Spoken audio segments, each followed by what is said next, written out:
তো hello' guys welcome back to my another video' so' friends যিসকলে Guwahati university আণ্ডাৰত পঢ়ি আছে ছেকেণ্ড ছেমৰ পৰা থাৰ্ড ছেমলৈ প্ৰমোশ্যন কৰা হৈছে সেইসকল ছাত্ৰ ছাত্ৰীক এছাইনমেণ্ট দিয়া হৈছে আৰু এই এছাইনমেণ্টটো ক'ত জমা দিব লাগিব আৰু এইটো কিমান তাৰিখৰ আগত জমা দিব লাগিব এই সম্পূৰ্ণ তথ্য এইটো ভিডিঅ'ৰ মাধ্যমেৰে আপোনালোকক জনাই দিম।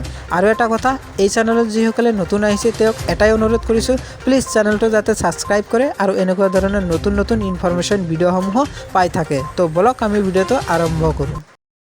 সো ফ্ৰেণ্ড, আপোনালোকে যিকোনো গুগল বা ক্ৰমৰ ব্ৰাউজাৰ এটা অপেন কৰি ল'ব। তাৰপিছত ইয়াতে গুৱাহাটী ইউনিভাৰ্চিটি টাইপিং কৰিব। মই ইয়াতে আপোনালোকক দেখাই দি আছোঁ। ইয়াতে দেখা পাইছে গুৱাহাটী ইউনিভাৰ্চিটি আহি গৈছে। চ' এইটো লিংকত ডাইৰেক্ট ক্লিক কৰি দিম। দিয়াৰ পিছত আপোনালোকৰ এনেকুৱা পেজ খোল খাব। তাৰপিছত এইটো ডেস্কটপ কৰি লওঁ, আপোনালোকৰ কম্পিউটাৰ বেচেছ হৈ যাব।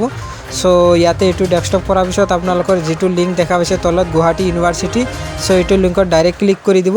দিয়াৰ পিছত আপোনালোকৰ ইয়াতে এখন পেজ খোল খাব। চ' ইয়াতে লোডিং লৈ আছে। চ' দেখা পাইছে এনেকুৱা ধৰণৰ পেজ। তাৰপিছত ইয়াতে আপোনালোকে তলত স্ক্ৰল কৰিব। মই ইয়াতে স্ক্ৰল কৰি দেখাই দি আছোঁ আপোনালোকৰ যিটো নটিচটো আছে। চ' ইয়াতে আপোনালোকৰ তলত স্ক্ৰল কৰাৰ পিছত আপোনালোকে দেখা পাব নটিফিকেশ্যন। এই নটিফিকেশ্যন তলতে ছেকেণ্ড যিটো অপশ্যন আছে নটিফিকেশ্যন ফৰ কলেজ, চ' এইটো লিংকত ডাইৰেক্ট ক্লিক কৰি দিব। দিয়াৰ পিছত আপোনালোকৰ এনেকুৱা ধৰণৰ পেজ খোল খাব।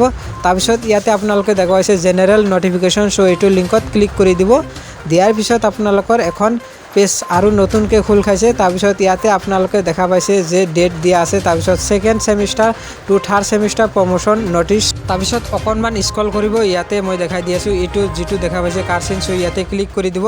দিয়াৰ পিছত আপোনালোকৰ PDF টো অকণমান ডাউনলোড হৈ যাব। চ' ইয়াতে দেখা পাইছে যিটো PDF, এইটো মই ভালকৈ দেখাই দি আছোঁ। অকণমান জুম কৰোঁ, এনেকুৱা ধৰণে দেখা পাব। মই দেখাই দি আছোঁ, এইটো ডাউনলোড হৈ গ'ল। তাৰপিছত ইয়াতে আপোনালোকৰ ডেটটো দিয়া আছে। প্ৰথম যিটো দেখা পাইছে ইয়াতে যিটো ডেট দেখা পাইছে 1 অক্টোবৰ, চ' এইটো 1 অক্টোবৰত এইটো বনোৱা হৈছে নটিচটো। তাৰপিছত ইয়াতে আপোনালোকৰ যিটো ফাৰ্ষ্ট পেৰাগ্ৰাফ দিয়া হৈছে for all concern that the student second sem of UG course TDDC will be promote third semester. অৰ্থাৎ যিসকল ছাত্ৰ ছাত্ৰী ছেকেণ্ড ছেমৰ পৰা থাৰ্ড ছেমলৈ প্ৰমোশ্যন কৰা হৈছে সেইসকল ছাত্ৰ ছাত্ৰীৰ বাবে এইটো এছাইনমেণ্ট এটা জমা দিব লাগিব। চ' সেই এছাইনমেণ্ট আপোনালোকে ডিপাৰ্টমেণ্টত জমা দিব লাগিব। ইয়াতে তলত যিটো পেৰাগ্ৰাফ আছে এইটো মই দেখাই দি আছোঁ আপোনালোকক ষ্টেপ বাই ষ্টেপ। চ' ইয়াতে এইখিনি আপোনালোকে চাই ল'ব ভালদৰে। চ' মই এইখিনি দেখাই দিলোঁ। তাৰপিছত ইয়াতে আপোনালোকৰ যিটো ছেকেণ্ড পেৰাগ্ৰাফ আছে ইয়াতে কোৱা হৈছে the topic question for the assignment agent is paper will be given by the concern department of the college and evaluator the assignment will be submit the respective.